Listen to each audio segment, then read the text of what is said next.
حطي بقى المسحوق في المية المغلية زي ما انت شايفة كده، وارتاحي من اكبر مشكلة تقابليها في حياتك. شايفين الفوران؟ حاجة كده رهيبة. هترتاحي من اكبر مشكلة بجد تقابليها في حياتك بالمنظر اللي انت شايفاه ده. هتقولي لي هنعمل ايه بقى بالكلام ده؟ انت هتطبخي المسحوق ولا ايه؟ لا، اقول لك انا.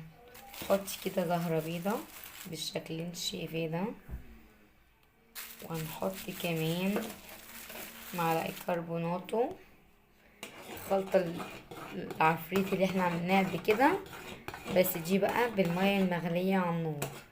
حاجة كده بصوا فوران كده كل شوية بالشكل ده. طب هنعمل بيها ايه؟ قوليلنا. هقولك. احنا دلوقتي عندنا فوة المطبخ مهما تغسلي فيها بتبقى فيها يعني شوية زفلطة كده، سوري. بيبقى ريحتها مكمكمة شوية، عمرها ما بترجع زي اكنها جديدة. احنا النهاردة هنخليها جديدة. هتعملي الحركة دي مرتين كده في الاسبوع، مرة وثلاث مرات براحتك. هنمسك كده فوة المطبخ بالشكل اللي انت شايفاه ده، وهتحطي هنا كده في المية اللي احنا عملناها، شايفين كده بالشكل ده كده، وبظهر المعلقة كده، واقعدي ايه نزلي فيها.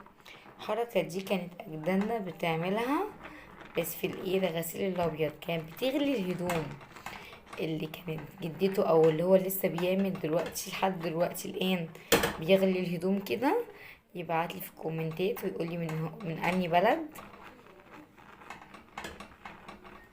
ويقولي فعلا الحركة دي جميلة بيعملوها، بيجيب معاهم نتيجة ولا لأ. زي ما انت شايفة كده بالشكل ده.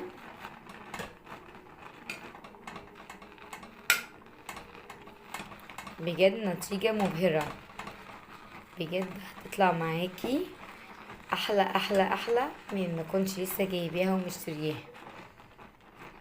تطلع معاكي ريحتها جميلة ونضيفة